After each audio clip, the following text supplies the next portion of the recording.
Kasari na dito diri karon sa part sa Quezon overview no. Kung diin nahitabo ang dako kay nga landslide.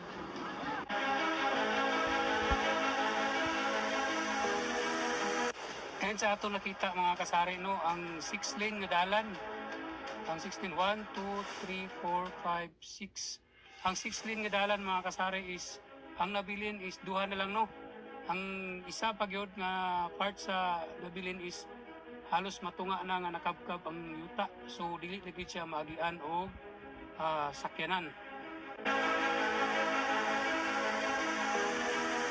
So kay dili naman gid maagian no, ang gihimo na lang nila diri is ang katong mga pasayro from Davao City is gi-transfer na lang nila no sa mga bus nga naghulat po diri sa Overview Quezon diri sa Sigsag Road mismo.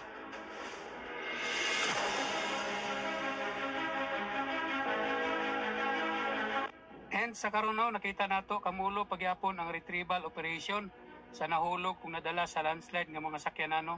Wala tayo idea kung pila ka buok kay kagabi pa man kunin nahitabo around 8 PM sa gabi, so wala gyud kayo nakabantay og pila ka buok sakyanan nga nahulog diri no, kay sa pagkakaroon ginakalot pa nila ang natabunan sa yuta.